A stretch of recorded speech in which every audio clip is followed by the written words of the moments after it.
Thank you, panel. The capricious and fickle whims of the market and short-term incentive structure means that you're likely to get outcomes which are negative, both for the overall safety of the economy, but also in terms of the regular governance of the economic assets that we own in day-to-day life.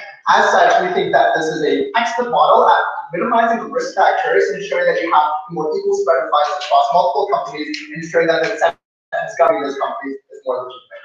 4 different things that you're going to get from it. First of all, I'm going to have a model and define on the ground so we back. Then I'm going to move into some argumentation. First of all, talk about speculation, then talking about market failures and mitigating the effects of market failures, and thirdly, talking about the effects on long-run incentives. I may get to the discussion of diversification, if not, I will pick that up. So, in terms of the model, we think this applies to both public and private shares. It's a very basic model. When you purchase a share, there's going to be long that ensures that you cannot sell for 5 years. The specific mechanism can be figured out by the principle around is clear. So, moving into my first argument, I want to talk about speculation. And before doing so, I just want to paint a picture of what the world looks like right now. Because I think it's important to know that unlike the past, people are becoming increasingly divorced from the companies that they invest in. This is primarily because of the fact of online trading. So the fact that you can rapidly trade now means that you have less incentives to actually stay with that company. It also means that you get access to information at a far quicker rate, which incentivizes the quick selling of shares. What had that led to? That led to a massive rise in speculation. And when you get the rapid trading that occurs leads to overinflation of value in certain companies. Why is that the case?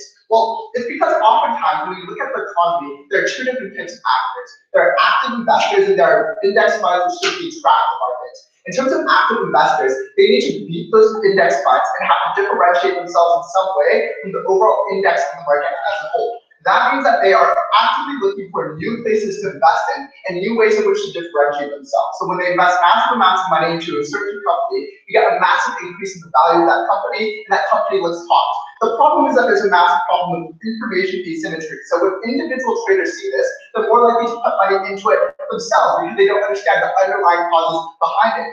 When it is hot, that leads to a lead into more people purchasing that asset in the belief that it will continue rising. Look at Bitcoin, where the entire faith on the system is not on the underlying value of the economic asset, but instead people believing that the value of it will increase. As such, I think this world is one in which you get a massive amount of that increase both from individual investors and from large active investors who choose to profit the value of these different firms. How do we actually stop it when Mars said that house? I think that we do 2 different things. First of all, we ensure that you can't rapidly sell and purchase on multiple shares. So speculative firms or speculative investors oftentimes make money from short-term investments on multiple different asset classes where they make multiple short-term trades to speculate. As such, that means that the profit margin that comes from specializing speculation becomes diminished, and therefore you have less incentive. But the second thing that's important to know is that it makes the value of that class more stable. That specific asset is going to be invested in by a large firm because of the underlying asset and great degrees of research. Because if you're locked in, you can't sell it rapidly if it goes wrong, and therefore minimizing risk. As such, every single investor has to look at the underlying value of the asset and therefore invest based on that underlying asset, which means that it's going to be more likely tied to the success of that actual asset.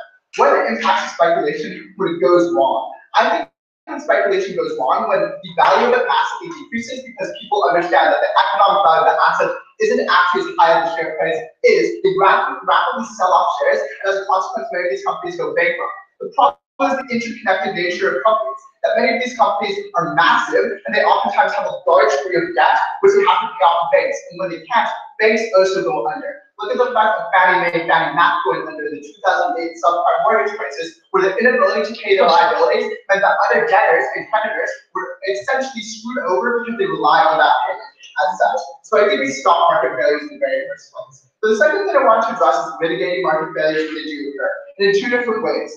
First of all, I think that this actually stops runs on these different companies when you actually get a market collapse. So a problem in this status quo is when a market collapses or when a specific company does poorly, that means that everyone who sees it sees a signaling effect where it says you should sell as well because the price is going to go down. As such, you have investors rapidly selling off shares in that company and many other companies if there's a contagion effect from the interconnected nature of many of these different shares. The problem is that means that many of these companies go bankrupt, which means that in this scenario, they can't pay their liabilities at all, they can't advocate for debt restructuring, and they can't pay their employees to ensure that there's a multiplier effect for people who keep on purchasing goods. As such, our policy stops it because once you purchase that, you can't rapidly sell off with this economic collapse. You have to wait for the interim of those 5 years, which means that you don't sap away the value of that asset anymore. The second thing is that it creates incentives to restructure. Sure. You claim both information is more readily accessible than ever, and there are huge information asymmetries. Which of these is true? So you get more information, but that doesn't mean you understand the underlying reasoning for that information. So you see the actual changes in the indicator of price, but you don't understand the hedge fund's reasoning behind it. So that doesn't mean, that's not contradictory, right? It's different types of information. Superficial information is readily accessible, but the underlying reasoning behind it is not.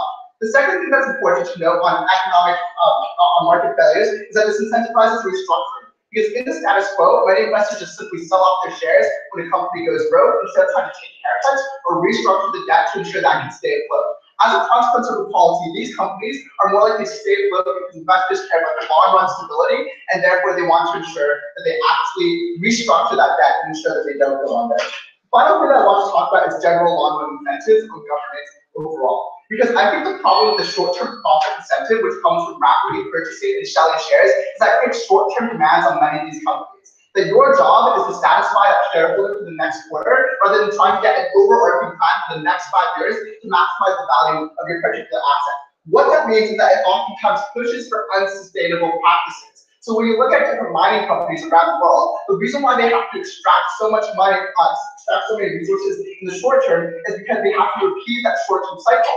And they have to compete against other mining companies who have to repeat that short-term cycle. As a consequence, you got pushed by the entire industry through competition to push for unsustainable practices, which are both damaging to the environment, but also massively damaging to actual economic health of that company because they aren't planning for the future and aren't thinking about the sustainability of that resource and ensure that they have enough resources in the future. For instance, look at overfishing. As a consequence, these short-term incentives range from anything like the fact that you oftentimes take too many environmental resources, but also that you're willing to bypass regulations like Volkswagen does because they want to ensure that they make more profit. That means that there's more evasion of regulation and less sustainability, and as such, worse governance. We think that this is a world in which there is better practices, both in terms of protecting the stability of the economy and governance. Proud to be this.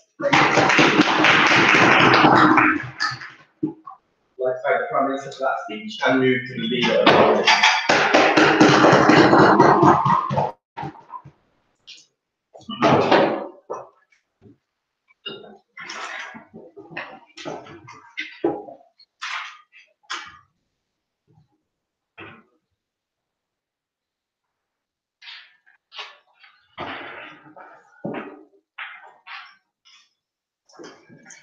So the opening government proposal is a suggestion to use an incredibly blunt hammer to crack the highly specific nut. I want to explain why opening opposition we think there are preferable alternatives that fix the level of, that address the economic issues here identified with high level of granularity. They don't require a specific solution, which wasn't discussed in much depth in the previous speech. Firstly, let's talk about what we stand for. I will then argue that this is bad for investors and harmful companies with one point of rebuttal against the opening government. So firstly, what do we stand for? So we think in general that there are specific problems created, not with the trading of shares per se, that's not intrinsically bad, but when there's a particular high volume or high frequency of trading that leads to visibility in some specific markets, some specific companies. In those cases, we think it's okay for trade for trade commissions, for example, to crack down on place restrictions on the volume of trading that occurs for short-term periods, for example, to allow markets to stabilize. We just don't think there should be a permanent policy that should be occurring across the market all the time. Second, we're happy to clamp down on things like asset stripping. Happy to reduce the ability for companies or individuals to engage in a hostile takeover of a company and sell off its assets for profit. We think that's something that should be regulated without necessity for specific policy. So, what do we hear from the opening government? The main claim we get from them is that speculation is bad. The online rapid trading leads to a dissociation of companies, information asymmetries lead to bad decision making. Okay, three responses to this. Firstly, the conclusion of this argument doesn't follow because that's an argument for regulating online trading and making information more publicly and widely known. It's unclear to me why specifically the time problem of extending the time with which you're holding a share makes this that's the adequate solution to this problem. Secondly, note that crucially, corporate shares don't fluctuate in value like commodities do, right? Generally speaking, there's a stability in the price, or in a way that corporations are priced, because that depends on the fundamentals of the company rather than on speculation of the specific assets that might be sold, or specific commodities that might be sold on the market. Thirdly, even if it's true that some companies are going to suffer as a consequence of this, we think that's a good thing. We think it's a good thing for the market to weed out companies that are relying on practices that are unsustainable in general, right? We think crucially, what that policy does is when a company does go under, they prevent investors from selling shares and from protecting themselves against those losses long term. They force investors they force companies to be artificially sustained by the fact that investors hold on to the shares for an extended period of time. So broadly speaking, I think they've identified the wrong solution to this problem in terms of speculation occurring at high frequencies for companies. In terms of the sustainability stuff that will be integrated in the constructive argument. So, first argument, why is it bad for investors? Broadly speaking, we think that the flexibility to control where your capital is going is intrinsically valuable. The first thing to note is that there are very good reasons why people want to sell shares sometimes, right? Within a 5-year time span. For example, you want to divest in a company because your objective is its business practices are unethical, because you want to continue supporting a company for that reason. Because you want to encourage companies to behave in ways that are good, and divestment, threatening the ability to raise funds and gain investment is a good way to do so. Secondly, you might just change in the sorts of companies which you value, which you think are good investments and are good things for you to approach. And we think that's a legitimate choice for you to make. If you think there's a company which you want to be spending your capital on instead. Secondly, let's note here that given that there are good reasons why people want to divest in some cases, this is effective leverage to make sure that companies operate in ways that are responsible, right? Because I can threaten a company with investment if I think that its business practices aren't aligned with my private moral ethos. Crucially, to respond to that second argument about sustainability, about how some companies engage in poor practices, we think the best way to punish companies for that is to threaten their main ability to raise capital. And that's something which you only get in a world where you have the ability to sell shares for a short period of time. Anything else? Oh yeah, so you talk about how there's like people can withdraw and that they can use that as leverage. They can use that as leverage by withdrawing within 5 years. It doesn't mean that they use that leverage. Sure, but what this means is that there's a protracted period of time when the company is secure after you've sold that share. And also, I mean, like if your argument is only that we delay the point at which it's going to be a rapid fire sale of these shares, then I mean all of the harms they open up with for 5 years down the line. So I'm just not sure how that works on your side. Finally, note that in cases when there's an economic reason to sell, right, if the market is moving away from a particular company and your ability to gain profits in that company is threatened, it's unclear to me why it's reasonable to lock people into sustaining those losses in the long term, right? It's my capital, it's my choice for where I want to spend it and what I want to get out of that. I think it's unfair for a state of a central governing body to say that my capital has to go to this company, despite the fact that it's making me losses and I don't continue to want to support that choice. Given the fact that often information comes to light later on in the process, right? It's not like you get all the information going in, as the opening government points out. That's why it's important that people opt out of these choices later on, when those information asymmetries are eventually corrected. Like what these companies are really doing. Let's talk about why it's bad companies. The first thing I want to point out is that investment is critical to companies, right? It promotes the growth of a company, it allows them to engage in depth in R&D that produces products that best suit the market. It also allows for the rise of small startups that can challenge dominant large companies, or can at least push the frontiers of what is available for consumers. Their side policy diminishes investment. Here's why. There is a group of investors who are going to hold the shares for a long period of time anyway, right? There's also a group of them who aren't sure about the future of a company, who want to make sure they cultivate a diverse portfolio and are willing to sell off stocks or sell shares if that company doesn't continue to be profitable for them. On their side of the house, you discourage investment in companies whose prospects are promising but not certain, because there is a high risk we lock into a share to hold on to shares in a company that isn't profitable going into the future. So in one respect, you diminish that sort of investment. But secondly, you discourage companies in some cases from going public, right? So we think there are some benefits to companies going public. There's accountability because people get to, you force companies to become more transparent, to open their books to the general public. You make it so that individuals can make decisions over the way that companies operate. It's generally good to keep them transparent, to keep them accountable. On their side of the house, in a world in which the benefits you get out of going public in terms of raising capital are outweighed or are diminished relative to the cost that you bear in terms of transparency, in terms of your books, you discourage companies from taking that action. That leads them becoming less accountable in general. That again responds to the argument about sustainable practices on their side of the house. Finally, this is very crucial.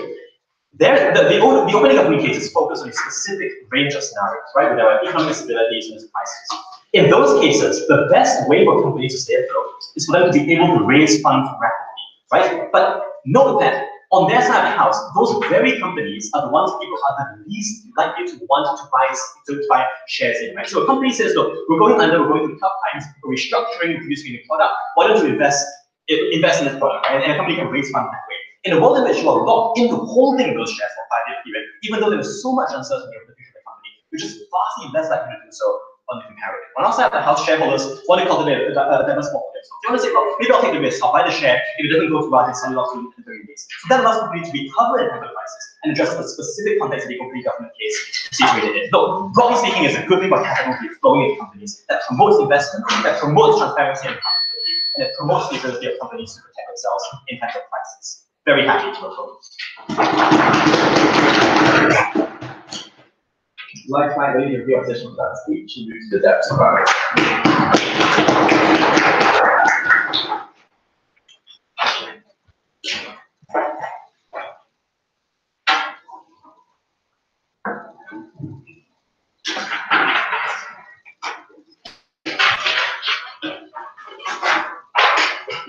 I'm going to talk about two things in my speech. First, I'm going to engage the idea of economic stability during upswings. Second, I'm going to discuss economic sustenance during downturns. First, on economic sustainability during upswings. What did Jason bring to the table? And we surprisingly got a very little response coming from overall. He told you that it prevents speculation. And the important part of this is that active investors often want to beat passive investors, and this creates fund cycle. Because when active investors engage in the stock, this causes the stock prices to rise, passive investment then follows suit, and active investors trying to beat the kind of passive investment creates the kind of bubble, ultimately leading to huge economic downturns, possibly if this bubble were to burst. The comparative provider downside is that they no longer speculate, they gain more knowledge about this asset class because they have hold on to it for 5 years. So it's quite a simple argument. What do we hear coming from all in response to this? They claim in order to prevent speculation, all we have to do is give more information. The trouble though is that there is already the status quo. In the status quo, it is possible for you to already get a lot of information about this company.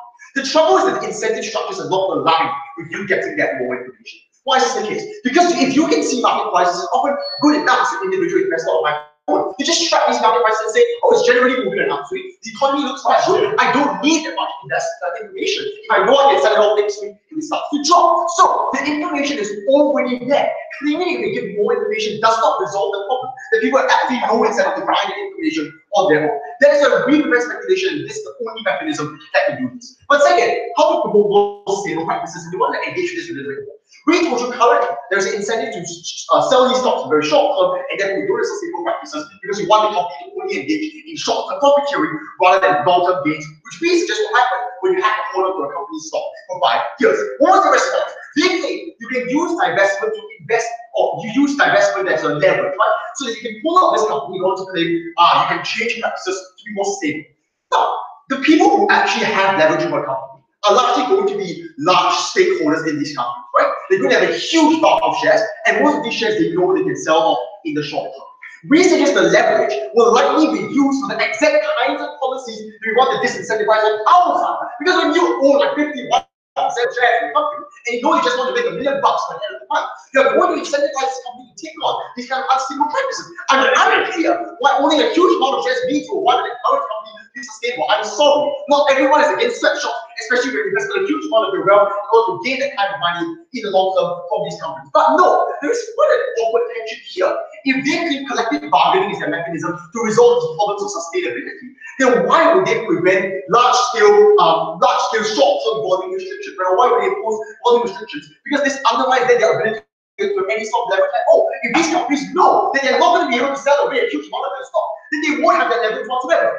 Either you have a mechanism that restricts the flow of stock, or you don't have a mechanism and therefore you admit the result mechanism to create sustainable practices. The 5-year restriction is on our side, perhaps a little bit arbitrary in terms of the timeline, so we think generally it's quite okay in principle. I'm going to bring you a little bit of a new idea here about diversification. An important thing to note here is that Darion's idea about SPACs and investment into smaller companies, which are more risky, is a little bit misguided. Because the majority of investment into these companies don't come from corporate shares, right? Because they haven't IPO yet. That is the bulk of startups. You think a lot of startups like Uber has an IPO? Not actually. How do we encourage investment into these startups to actually allow for economic growth? We suggest that equity currently has an intuitive appeal because there is ability to sell off very quickly. So a lot of simple investors like me and you, but we just want to get into equity because we think it can generate some degree of short-term gains. The problem though is that means that very often is no economic spread into other asset classes like SME loans, for example, which only really yield returns after a year or 2 years of investment. What do we do on our side? We reduce the intuitive appeal and create a more fair spread across different asset classes within the economy. That is how we incentivize people to get into startups because they go into SME loans. What do they claim on their side? We disincentivize these companies from going public. Why? We don't think that necessarily is a bad thing if they're able to sustain a company and do well without going public. Not sure why being public is necessarily a good thing. But second, more importantly, a lot of these times your ability to invest in these loans often have asset conversions when they actually go public. So a lot of the time, major investors into these companies, when they lend to SMEs, for example, take on a huge stake when they do go public as well. So that this incentive doesn't really exist insofar as a lot of these investors will continue to be investors even when these companies go public. We allow for diversification and growth in these companies. We suggest that we encourage greater economic stability during upswings. We can take this one. Second, economic sustenance during downturns. The trouble is, we spend very little time in digging this idea, even though it has probably the greatest implications in this debate. One, this isn't worry that we prevent runs on companies. Why is this the case? Because very often we see cyclical downturn cases, right? Where an individual or large group of investors start selling because they don't believe the company is going to do well. Hold on, but ultimately then it causes other investors to start selling, eventually causing the company to lose a bulk of its funds. Before I show you why this is particularly bad for you, Did economic recessions occur before the advent of high volume trading? yes, but a lot less. We think that economic fluctuations are happening a lot more now simply because of this kind of high volume trading and a lot higher speed trading. We think that's just factually true. Moving on, cyclical cases. Right now, the problem with this really is that it hurts those individuals that are tied to companies. And the important part is not just those investors who have a choice whether or not they want to invest. Because they might advocate for the choice of these investors, but there are large group of individuals who are tied to companies who don't really have the choice to decide how investors are going to make financial decisions for them. These are the employees, these are people who lend to these companies, not necessarily should stop, but as individuals who believe out of good faith that this company is going to survive. People who actually depend on these companies to live. So, when they think we want to prioritize the free choice of some possibly quite rich investors, we suggest these individuals who are tied to companies are a lot more important. We want to prevent ones on our side. What was their alternative? Now, their alternative was rather an unpersuasive thing. They said that in times of downturn, these companies are no longer able to raise funds. Okay, panel, I'm just going to ask you to just think about which is more realistic, right? That people are going to want to sell the stocks that they have in an economic downturn in a company that's been failing, or they're looking out for some new investment in a company that is showing constant drops in their profit and trying to attain some sort of, some golden egg in the time of economic downturn. I'm unsure why the alternative is any more persuasive than saying we want to prevent vice next year, some degree of stability. What else did Jason tell you? We tell you that, especially in terms of economic downturn, it is very easy for companies to just say, okay, we're just going to go bankrupt, we're just going to give up on this product. Especially because the people who are making these decisions often have their own funds that can vouch for themselves because they're in high positions in these companies. What do we incentivize from outside? When we had a lot of people invested in these companies for a period of time, we incentivize the restructuring of debt. That means people who are tied in these companies are not as hard hit. Employees still get to keep their jobs. Lenders still get to have some prospect of getting the money back. At the end of the day, what we do is we buffer our downturns and eventually cause at least create some degree of economic systems during downturns, but we offer some rich investors' choice if we need to protect the most vulnerable society.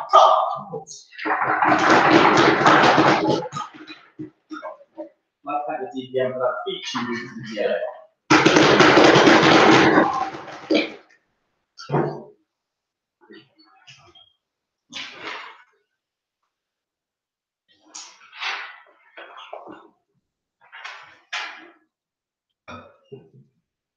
We good?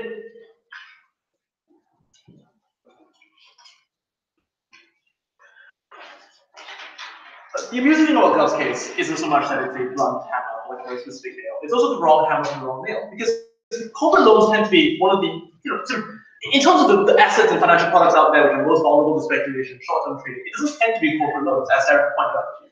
And presumably that side, if they're going to do this, only shifts the incentives for the same group of investors looking for the same types of returns, the same type of investment patterns into those things. Insofar as they're going to think about diversification, I think they're going to diversify into all sorts of harms they think are bad. Two parts of the speech. Number one, speculation in the market as a whole. Number two, sustainability of individual companies. I'm trying to make it sensible. I think Bryan yelled at you a lot, but didn't actually give you very much economic analysis. The first thing to ask under speculation in the market is our alternative attention. I don't think it is. The reason it's not is because it tends to be done in times of emergency, for specific sectors, for specific instances in which false information creates panic in the market. The difference is that this case does it all the time, 24/7, even for companies where the right to sell and the decision to sell the shares might be legitimate. The second thing to say is, will this spread into other beneficial loans like SMEs? I mean, SME is a nice word. I'm not sure to give you a reason as to why we go to mom and pop shops looking to expand. If anything, if the incentives of investors are truly to do high volume trading, because of things like corporate incentives or Goldman Sachs or abroad, then they're not going to go into these things either way. The alternatives that are going into are going to be things which do shit for the economy. For example, commodity options and betting on the price of grain in the future. This is also one of the things that one of these cryptocurrencies did. It's about making bets on things like government bodies, like the government of Venezuela, as we found out in Oxford IB, and as to whether that they're going to survive. Not things. Those are the kinds of things which generate very similar things, but crucially have none of the benefits of stimulating the economy on outside the house when you do put this money into corporate bonds instead. So thank you. Opening guard made 3 arguments on it. The first they said is you can no longer rapidly buy or sell. I mean, as Darion told you, it's not like they're doing so at the moment. And the reason for this is because very often, thank you, corporate prices are quite stable because you do need a long-run return in order to sell them off. I.e., you need for the company's fundamentals to get better for the share price to meaningfully improve over a certain margin and hence sell it. And that improvement only happens over 1 to 2 years or a couple of quarters, so there is no high volume trading in the space of an hour because no one's projection of like craft is going to improve in the span of an hour, so there's not much of a margin to be there. The second they say is when you lock people in, you create an incentive to look at the underlying values. There was an incentive right now that you will lose your money, but they acknowledge this wasn't happening because people either didn't understand the information or following market leaders. I posit the exact same thing's going to happen there, except that consequences of getting it wrong are just going to be pushed back 5 years from now. But I suspect it gets worse. Here's why. Because the market leaders go in and they initially start the bubble. They're the ones who can tease behind the information. They're like the hedge funds and so on and so forth. They get to get out of this bubble the soonest because they're the ones who started it.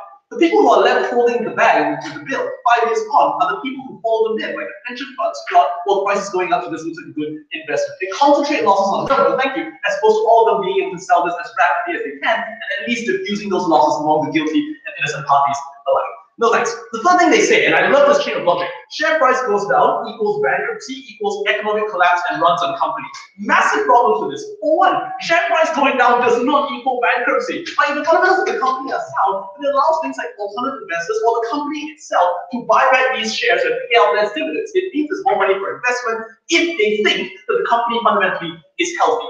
Second of all, if the company's not healthy, as Darion tells you, we'll find this company going under, right? The share price goes down because fundamentally it's doing bad things and the market has it overvalued, we'd rather see it phase out of the market. Why does this not create a giant debt spiral?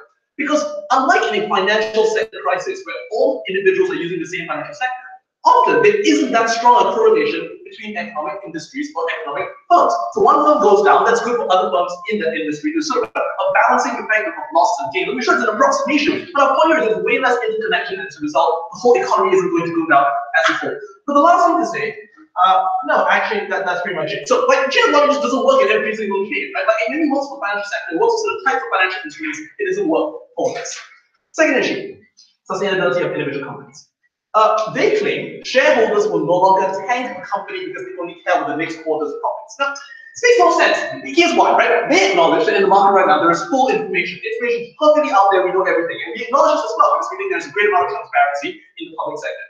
If you do something as a shareholder, like take out all the dividends this term, like this quarter, leave the company with absolutely nothing left. Like, by the time you try and sell that share price and then sort of, get back your money from the shares you own, those share prices are worthless. Because what is everyone knows in the market that you've fucked this company over, no thank you. And so you might gain in the short run from stripping the company of money today, but the countervailing effect is when you try and sell those shares, everyone knows you've done that, and as a result, they don't make money, they'll make a massive loss on that instead. If anything, that's why investors right now own corporate shares have an incentive to keep the value of those shares fairly high, no thank you, by making sure that the decisions of the company are sustainable.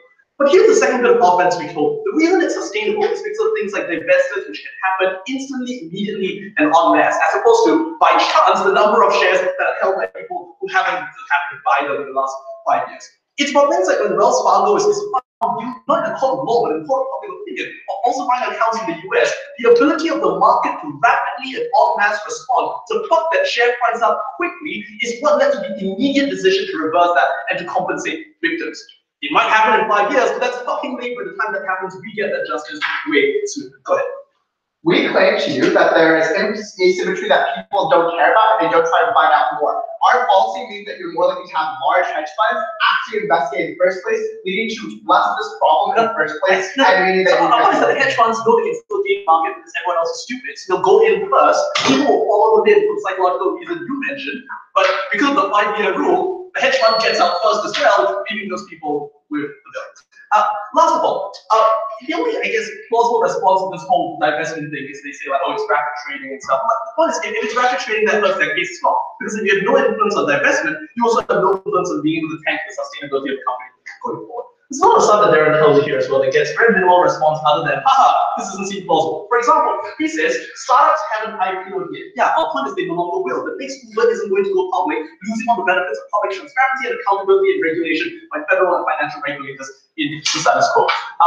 Last of all, they say, yeah, it seems unlikely that the company will want to raise new funds if it's already struggling. I know this sounds counterintuitive, but the point is this: if you're a public company, you can't, it's not always viable to take on more debt, because doing so just hurts the share price.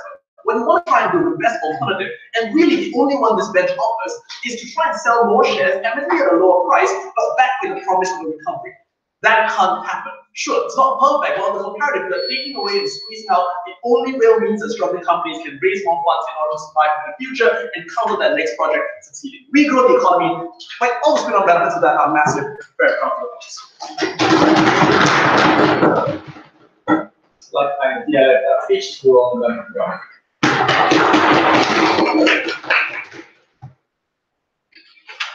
Well, the open companies have a lot of conversation about like what's the way we impact the market and shareholders specifically. What David and I are here to bring to you in today's debate, which is uniquely different from our open government, is that we think that the information asymmetry that they're talking about is important. But more so, we think that the access to an equality of opportunity for all investors within a market is going to be uniquely with David and ever need to be. The entire first half of the debate has been about these hedge fund owners and the long-term stability of the economy. We're interested in that, but more so we're interested in the long-term wealth and prosperity of an entire population. So I'll bring you 3 points in today's debate. First, I'll talk about changes in speculative attitude and businesses to decision-making processes. Second, I'll talk to you about why having more investors in the market leads to economic stability. And thirdly, I'll bring you why economic stability allows for a myriad of social benefits that have not really been covered in today's debate. Some quick points of rebuttal. Firstly, we can get it from opening opposition that we should value individual liberty and ability to respond to changes in the market. While we think that individual liberty is true, we think that the individual liberty that they're talking about only applies to a certain subset of the population. Only that subset of the population which have millions and millions of dollars to invest, pull out quickly, and change that problem. Right? We think that we agree that there is an information asymmetry, that that person who's on E-Trade is not going to have as much access to information as like these hedge fund managers. However, we think that it's not that the information is the problem. We think that the information problem is being fixed in steps. Well, we think that the problem is the ability to get in and get out really quickly, which we think unfairly benefits those hedge fund managers who are at the top of billions of dollars and are not going to lose that much, right? We think additionally that when they talk about like weeding out bad companies, we think that that's probably a good idea. But what they want to do is they want to rip the Jenga block out of the Jenga tower and collapse the whole thing. When we talk about speculative markets, we have to see that slow and gradual change in modification is the way to have long-term GDP growth, right? That's the data that I'm looking for today's debate. One last strange point of rebuttal, considering that the DLO was entirely rebuttal, we think that they asked for like no, thank you. We think that they talk about hindsight and how if you were able to get rid, or if you sell the stock in 5 years, then it shows that the stock is not valuable. We think that the converse, however, is also true. And you need to take into account that if somebody invested in this measure and keeps it for 5 years and still keeps it, it shows that that value is also increasing in their economic estimate. All of their points of rebuttal will be embedded. So we think that the change in speculative attitude will lead to a beneficial change in the decision-making process, right? David is going to tell you a little bit this. When we talk about investing in stocks, we think that research and understanding is important. Both we get a lot of contention on the top half about whether or not we should. There is currently an information asymmetry. David and I are probably pretty sure that there is. However, we think that this informational asymmetry that open government is talking about is usually happens because of like insider trading and things like that. We think that with this policy, we will be opening the market up to larger individuals to invest in corporate shares, which is going to be beneficial because they then have not only the information, but they also have the power to act on that information, right? This is a key distinction that I want you to make in today's debate panel, because it is the ability to act on that information that is currently within the status quo. So we think that like when we watch the example of like Ethereum, and when that type of speculation happens, we think that it is usually those people who everybody has asymmetrical power. Asymmetrical information. It's the power that's important. We think that the same thing happened in like the Danish tulip market, where tulips became so valuable, they went from $3 a bulb to $300 a bulb, really because people thought that they did, right? This is the type of speculation that we're talking about, and those people who have lots of money to start with that are going to be able to play with that speculation, right? And the rest of us who don't have as much money are merely On this point? no, we are merely the pawns in this type of game. So actually, I'll take you now. Yeah, okay. If information asymmetry is so bad, people are making such bad investments, why do you want to track them to those investments? Okay, sure. So again, please see my point of rebuttal about how necessarily sticking with the commitment that you make leads to long-term economic stability. Having this immediate perception to the volatility in the market is exactly what leads to the type of speculation that opening government is talking about, right? So next, we think that when we look at Keynesian history, Keynes said that in order to have stable economic growth, we need long-term employment over and investment rate. That when you have this type of policies, a unique point that they are going to like switch from having a diversification for individual portfolios from being largely stock-oriented, especially if you're younger, to being largely bond-oriented, which is something that you don't want to get, right? If you have more people investing in bonds and disincentivize the corporate investment, we think that will lead to increased governmental revenue. This increased governmental revenue will lead to better fiscal policies for whichever government you're in and an expanded middle class. This is pretty important because an expanded middle class will be able to engage with the market in ways that they've never been seen before. This, in fact, if you expand the middle class, will give them the money and the ability and the freedom and the security to invest in these types of stocks and corporate shares that they've never had before. This is an introduction of an entirely new set of people into the market, which is going to lead to long-term economic growth, right? We think that if we continue along the trend that we currently are, we're going to be transparency is going to continue to go down, and we think that the market will continue to be volatile and go down. However, we're switching to a precipitation of people's average portfolios to being more bond-oriented, and we see more power in governments. Why is this good? We think that this is good because it has a myriad of social benefits, right? Because the government expenditures are always good overall for the average person, and that's what David and I are really concerned about today's meeting. Because at the end of the day, if a hedge fund takes out $1 million hit, it's still going to be fine. Who's not going to be fine are those people who are struggling to get by and who are taking serious risks by investing in corporate bonds, right? We think that all we are doing is minimizing the risk inequality, right? For hedge funds, the risk is low, and so all we're doing is making sure that that risk is higher for hedge funds by increasing it to this 5-year minimum, right? We also think that we're, like I said, giving an expanded middle class the opportunity to invest in a market that they never had before. Why is this good? Opening up position is to tell you about small businesses, and we think that actually small businesses would be helped if they're an expanded middle class because of the increased GDP, right? We think that this increased middle class will have the ability to also reinvest within the market and lead to higher higher national growth overall. This is going to be beneficial for the economy because it decreased poverty, increased social progress, and increased access to education about these types of investments that we want to talk about, right? The market will be self-sustaining and will have the potential for long-term stability if we're to institute this policy. Again, at the end of the day, you're going to see that we need to decrease the amount of social inequality and decrease the inequality and risk that currently exists within the corporate share investment market. Thank you.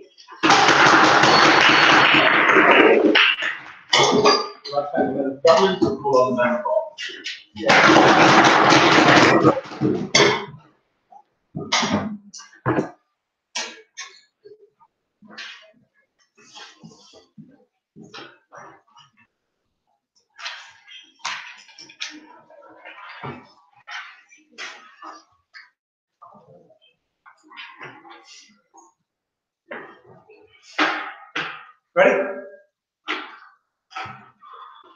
Delighted to be with you on a Saturday morning to discuss financial markets and their operation. 4 points. Firstly, information. Secondly, liquidity. Thirdly, dividends. And fourthly, commodities that respond to everything we hear from government and better than opening opposition. Of course, before that, the trite observation that small and medium enterprises generally don't trade on the London Stock Exchange and therefore are not in this debate. So firstly, information. Opening government say, there's wonderful information. You get it, you get all the time. You just Google, what's this stock doing? You learn all about the company. Why? Because there's a huge market in paying people to research these things. Why? Because you can make a lot of money and you're able to sell off stocks when their value rises and buy them as their value is about to rise after it has fallen. The money that you can make from that incentivizes lots of financial institutions, lots of companies to pay people to research stocks and to create this information. This creates 2 kinds of useful information. Firstly, it uncovers things like financial irregularities and fraud because there's an incentive in finding that information and stopping people throwing money down the pan of a company that is spending it badly, spending it illegally, and losing it on behalf of their client. Secondly, it encourages them to find new things, new stuff. That's important because when you have these people who are incentivized to have accurate information about, actually, we think that these electric cars might be a good thing because they are good for people, therefore people will pay more money for them. You put money from the financial system in things that are good for people and therefore profitable, and therefore people get better things. That's important. Look, if you do this, that market for stock brokers disappears overnight, right? MBG has nothing to do other than debate.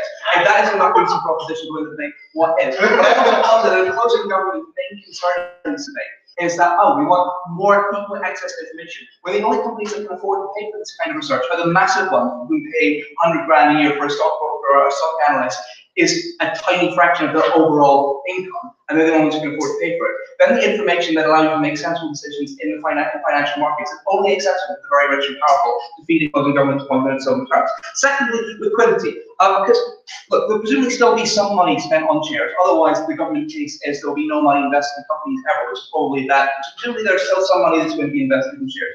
Problem is, you now have to lose that money. You cannot convert that money into cash at the point in time in which you need that cash. When the economy is starting to go downhill and you have these debts to pay, you can no longer solve those debts by getting rid of these shares. You have to wait another 2.5 years to sell them. That's problematic. Imagine 2007, if companies, and like every company, like major banks, major financial institutions, major hedge funds, locked into construction companies could not turn those construction company shares into cash and they needed to pay off their debts. Then the people to whom they owed money, or any company that's hedged, needed to pay off money, anything that's stock, needed to pay off money, is no longer able to pay off that money because they can't sell that share. So the company they owe money to also has financial difficulties, and they can't sell their shares either. This is how contagion happens in the market. This is how you get a domino effect with the inability of effect to convert your assets to cash. It's like a small ripple in the market that means you need more cash that you're not able to solve for, destroys companies simultaneously across the market. That's how the economy falls apart. It seems completely perverse to lock people, given the bad information the government think is out there, despite there being lots of information, to lock people into bad decisions, because the government wants to add to the OI with,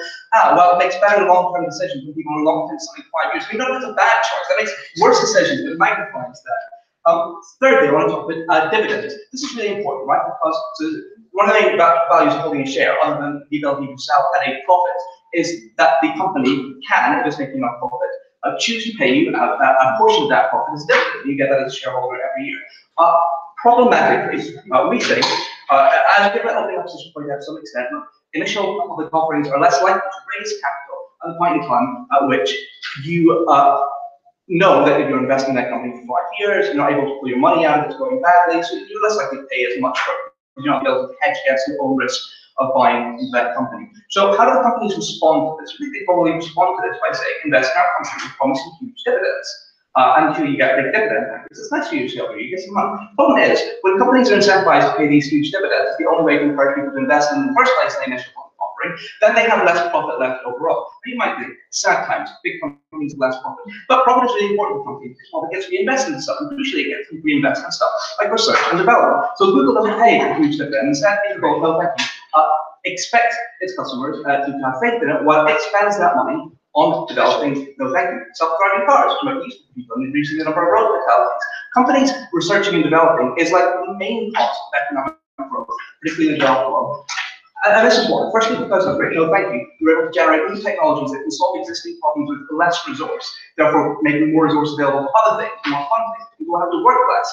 If we have more fun technology, people will be able to do more things. People will be able to solve medical problems or technological problems. We build bridges they couldn't build before, and generally better quality of life.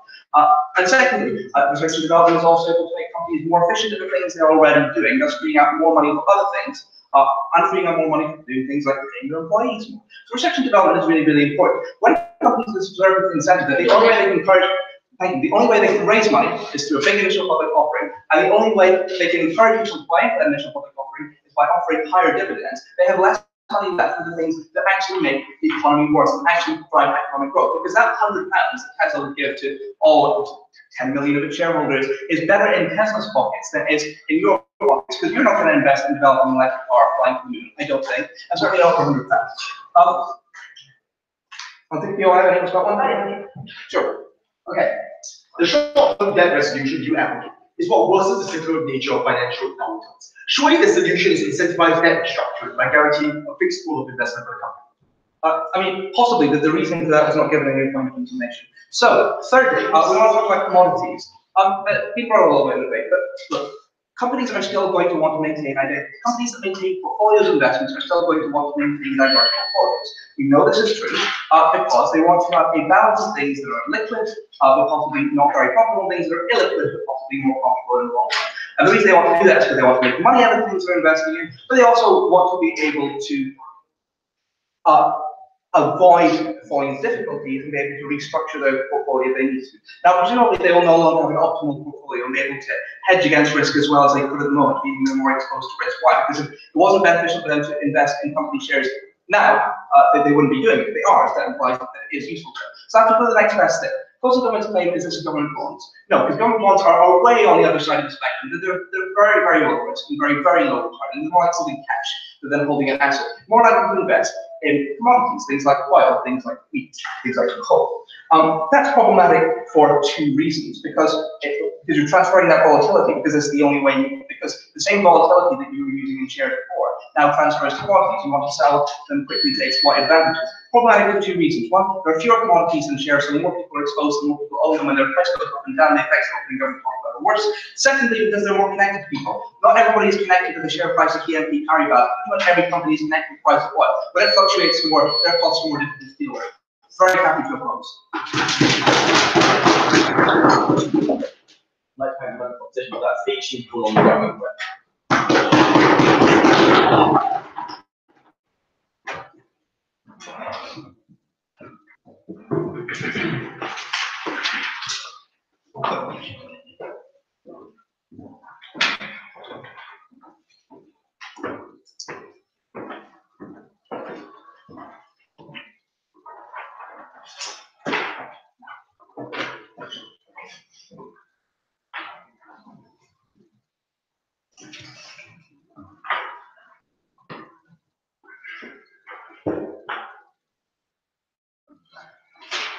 Three questions. First question, which side of the house creates more speculative investing? Out of opening government, we say we get that active investors follow superficial information, which leads to either speculative investing or dumping of stocks. This is problematic mainly for the reason of prevention or retention of market players. Opening opposition tells us that corporate shares don't fluctuate because large share investors don't buy and sell stocks frequently. We believe that the stakeholder that has been focused on in the opening part of this debate is wrong, and that the stakeholder that should be addressed is not the billionaires that have the ability to invest and take the hit if this investment does not pan out, but as the individuals who are in the middle class, because they have to hold investors accountable for their decisions, which leads to allowing shareholders to sell shares at the drop of a hat, which is speculative logic that leads to recessions and the prevention of these failed markets.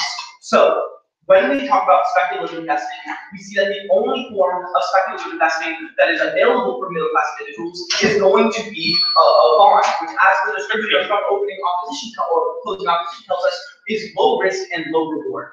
This is an incredible opportunity for individuals to invest when you have the change in incentive structure from this capital accumulation of corporate stocks to bonds, because individuals do not have the ability to take these high-risk corporate share stocks because they don't have the ability to support themselves if in the case where this corporate stock does not pan out, then they have an economic downturn internally inside the familiar structures. Rather, bonds, when you have the increased incentive to invest in bonds, lead to low risk and low return growth, which is incredibly opportune for these individuals because this leads to the start of capital accumulation. So, how does this differentiate ourselves from opening government? Out of opening government, we get that specific assets lead to an increase in research for individuals, and that this increase in research leads to the decrease in information asymmetry. The focus of opening government is on this information asymmetry. But where we differentiate ourselves from what Gillian specifically tells you is that when you impose this law, this 5-year law, that corporate stocks do become only available to the rich, and that the incentive structure is going to be changed. But before I get into the second question, I'll get back. Sure. So the return on a treasury bond is about like 0.5% over 5 years. Do you think that's a good economic growth rate? First, yes, I do over that course of that 5 years for a low risk investment. But second of all, you talk about commodity investing, which is still going to be beneficial for these individuals because commodities are always going to have concentrated value. And second of all, commodities are less speculative investing because commodities because of the reason that they need. So let's jump right into the second question in today's debate, which is going to deal with liquidity and capital accumulation. So what does that path of opposition tell us? They tell us that when you oppose this block, that there is a decreased incentive for liquidity. Essentially, that capital accumulation is going to lead to further capital accumulation. And this is the problem that we are trying to address out of that half of government, and that blatantly just goes unresponded to. The only response that we get to the changes in speculative attitude is that we are trying to deal with the equal access to information. But this is egregiously misrepresenting our case. We are saying that we are trying to go and have equal access to opportunity. What you give as a check responsible argument is that it is only available to rich individuals. This is the problem we're trying to address. Hedge funds deal with corporate shares. Effectively, when you deal with corporate shares, individuals who are not part of this corporate shareholding firm, this hedge fund, are going to try to model after this hedge fund because they believe that that is the way to accumulate capital. So when you have a decreased incentive or a decreased information of that hedge fund to invest in corporate shares, you have two things. One, you have a decreased trickle-down effect of modeling from hedge funds to individuals, so there's a decreased likelihood to invest on the individual scale. But second of all, you have a decreased effect of capital accumulation. Before I get into the negative effect of capital accumulation for the individuals, let's take But shifting to the bonds model of raising capital decreases the oversight which people have for companies because you're no longer a voting shareholder with the ability to make choices that keep the company accountable. Financial mismanagement is more likely on your side of the house. This is worthless. The difference is for bonds, you don't have to be a shareholder because you're a citizen. When you invest in bonds, the responsiveness is the same responsiveness that I have to my government. When I vote for a government, I am expecting a return from that government in terms of a positive response to my value systems. The same is true with the bond. I believe that the economic growth that is going to be benefited from it is going to trickle back down to the individual who's investing in the bond. So, why does increasing the incentive to follow the bond path better than the incentive to follow the corporate path? First impact. Capital accumulation for the individuals is going to lead to small-scale economic growth through the bond. This means that individuals are not going to have the high risk and high volatility of the corporate shares, meaning one, you're preventing the market failures for the individual family. This means that you're not going to have a poverty trap when you are not able to, your Apple stock does not pan out in the end, and you have to dish out a large amount of money in order to get this stock in order to participate in capital accumulation. But second of all, you're going to lead to high rates of national growth, which is going to further capital for not only the state, but also for the individual. This is the best and most impactful form of impact to the stakeholder, which is the middle class in today's state, for a plethora of reasons. The first is you're decreasing the ability for capital accumulation to the top 1%. This is where we're directly engaging with that capital opposition, because we believe that capital accumulation is the worst form of democratic corruption, because this is when you transfer democracies into oligarchies, where individuals who are in the 1% have the ability to accumulate capital by investing in highly volatile stocks, and then a week later pulling their stocks out, and then taking that $1,000 profit, and then completely reinvesting it, effectively separating and increasing the income gap between the bottom 99% and the top 1%. This is what the time is in. This is where the time of concentrate power will be oligarchy. But directly contrasting Gillian's point on the increase in democratic social structures, you're going to get an increase in social safety nets, because when you have more capital accumulation for the middle class, you're going to have an increased ability to democratically participate. But second of all, you're going to have a decreased form of income inequality, which leads to two overall things. The first, stems from national growth as a form of a decreased poverty in terms of increased social structure and increased social apparatus that is going to help individuals in the time of dire needs. But second of all, you're going to have the decrease in income inequality between the top 1% and the bottom 99%. Because A, the 99% now have the ability to grow with the bond path rather than following the volatile path. But second of all, when you have a decreased incentive for individuals in the 1% to take this volatile path and to accumulate capital at an exponential rate, thus closing the gap between the 1% and the 99%. For the aforementioned reasons, vote in terms of the stakeholder.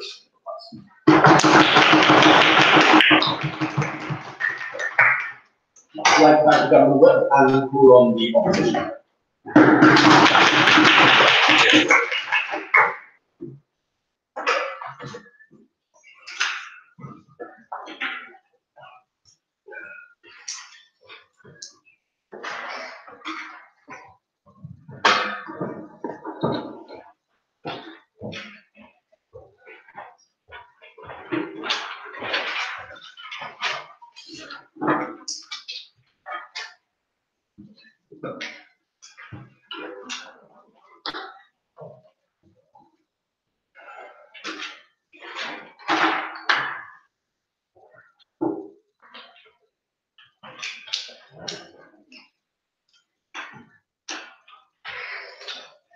I think there's a common thing in economic debates where people lose sight of why abstract things like growth, decline, stability actually matter. And I think why they matter is because these things affect people's lives in a major way.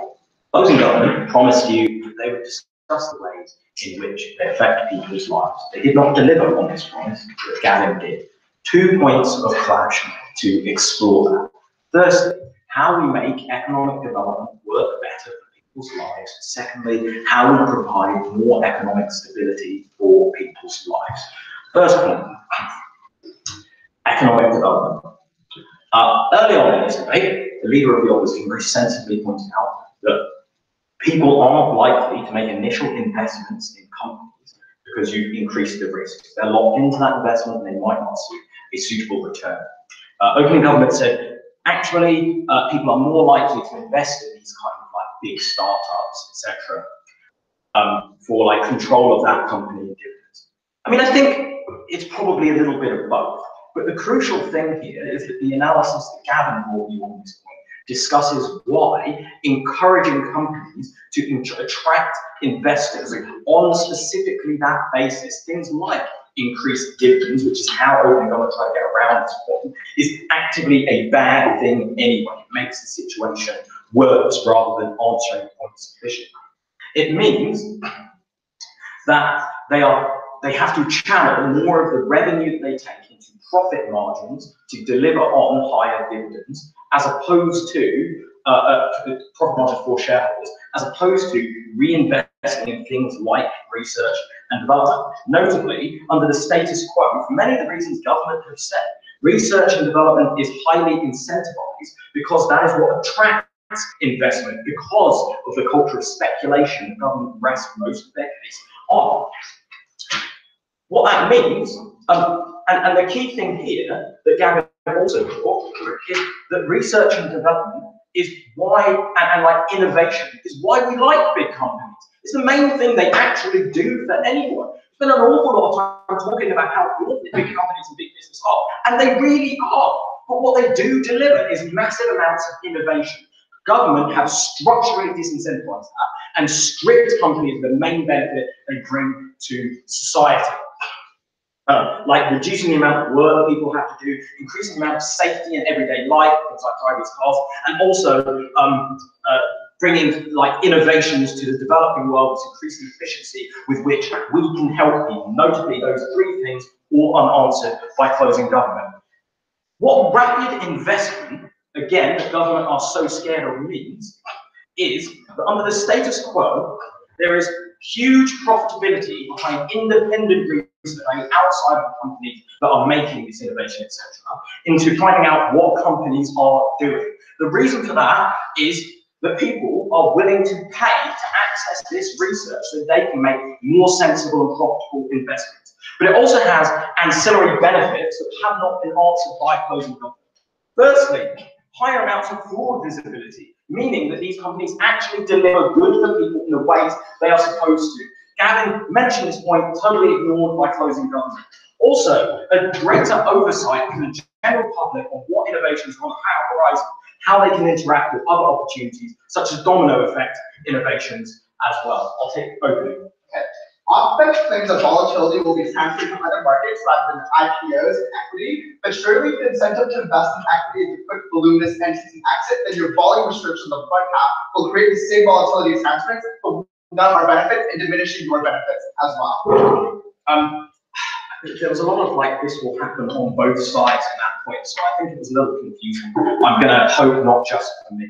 What I will say is that I think this is a direct link to the point that Gavin made about transferring volatility to other more important markets, such as commodities that people rely on for their everyday life.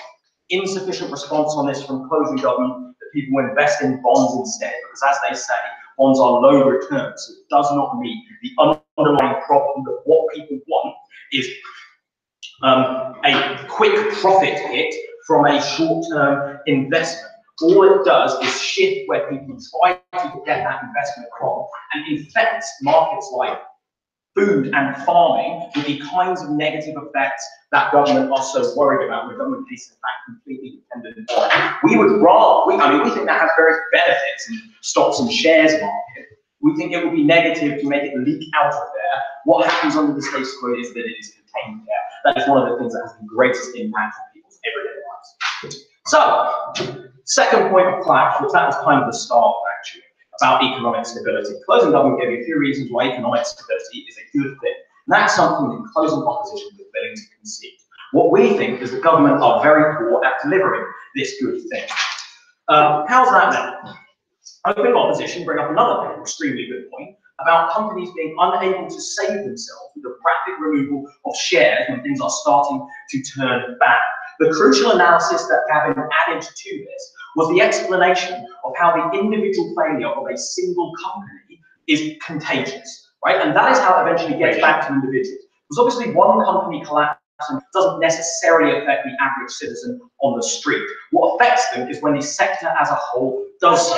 The contagion effect is contingent on companies not being able to meet their obligations to each other, not being able to meet their obligations to citizens. A lack of liquidity that would allow them to meet that. What this proposition does is enormously worsen that lack of liquidity, increase the contagion effect. Government are also extremely concerned about information asymmetry.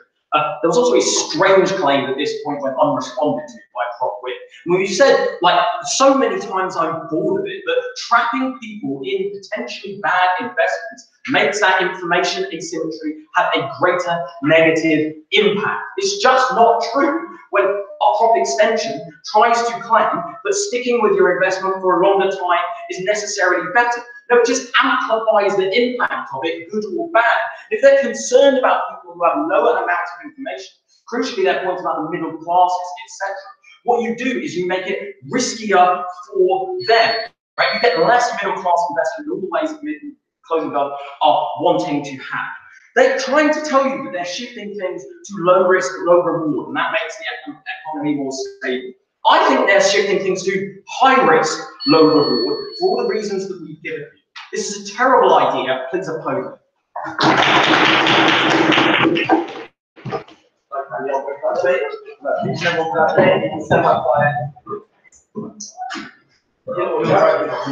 it.